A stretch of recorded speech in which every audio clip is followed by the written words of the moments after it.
Good evening, fellow South Africans and citizens of the world.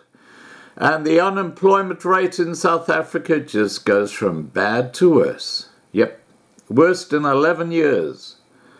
South Africa's unemployment rate has worsened to 29.1%, the highest level in more than 11 years. The unemployment rate increased 0.1% on the previous quarter to 29.1%.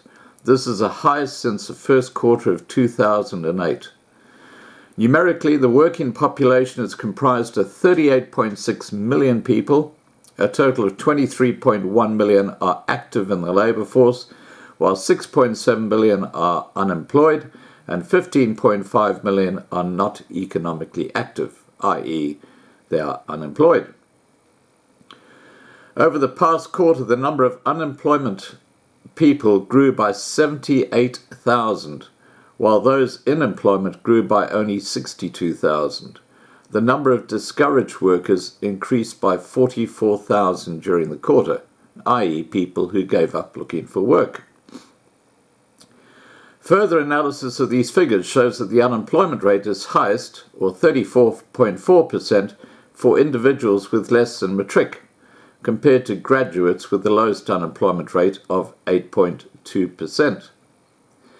And of course, what we've got to throw into the mix is BEE, haven't we? Of course, that never gets a mention in this. The youth, aged between 15 and 24 years, remain the most vulnerable in the labour force, with an unemployment rate of 58.2%. This contrasts with only 9.9% unemployment amongst those nearing retirement, aged between 55 to 64. Maluleka commented that this is nearly a 50 percentage point difference between the two age groups. Most jobs, 43,000, were created in the formal sector, bringing the total formal sector number of jobs to 11.2 million. A total of 38,000 jobs were created in the agriculture sector alone, bringing the total number of jobs in that sector to 880,000. While in the informal sector, jobs decreased by 53,000 to 3 million. Now, I have to tell you that someone's fudging the figures here, because I speak to a lot of people in the farming industry in South Africa, and they're all laying off staff or farm workers, thousands of them. So there's someone fudging the figures here. There's absolutely no question about that.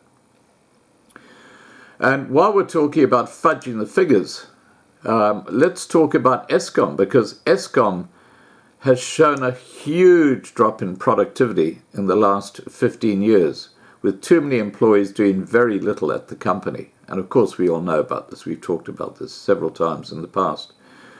The power utility's bloated workforce is one of its biggest challenges, but there is no easy solution to this problem because of resistance to staff cuts. Eskom Chief Operating Officer Jan Oberholzer recently said the power utility does not have the money to lay off staff to improve its sustainability. What? When you lay off staff, you save money, I thought. He said cutting staff will only save Eskom about 7 billion rand per year. Only 7 billion rand per year, adding that Eskom does not have the money for retrenchment packages.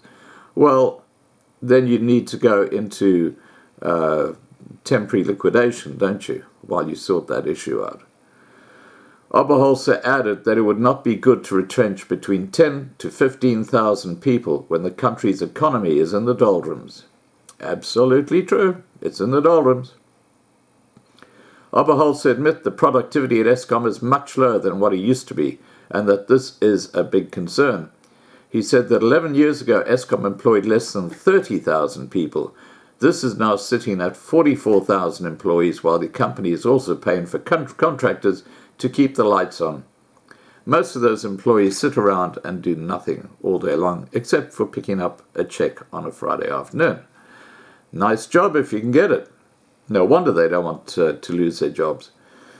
Chief economist of the Efficient Group, Davy Rood, said Eskom, with its bloated workforce and high costs, is technically bankrupt. It is. It should go into bankruptcy and then get rid of the extra staff.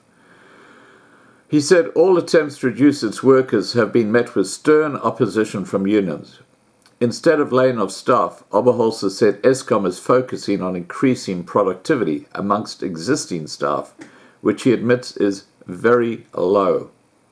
One of the ways to measure employee productivity at a power utility like Eskom is to look at the power generation per employee.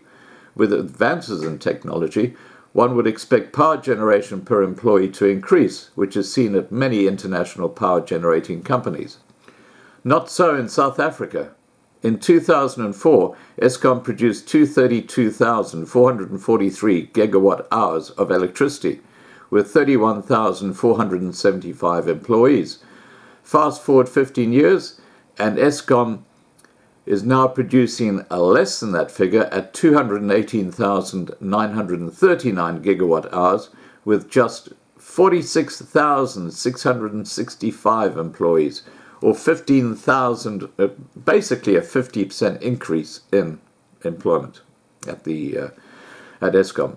This means that the power generation per employee declined from 7.39 gigawatt hours in 2004 to a current level of 4.69 gigawatt hours.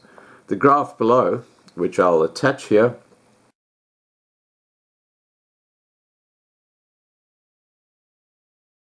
shows you how the productivity of Eskom has declined. And basically it reflects what is going on all over South Africa. Everything is just slowly grinding to a halt. It's like this train that's run out of coal, run out of steam. It's just slowly sliding to a halt. And let's hope nobody takes the tracks away or steals the tracks before it actually hits that point. Alright guys, please remember to subscribe to be kept informed. Ring the bell for the updates. Please like this video, please share this video, and above all, stay safe. Bye for now.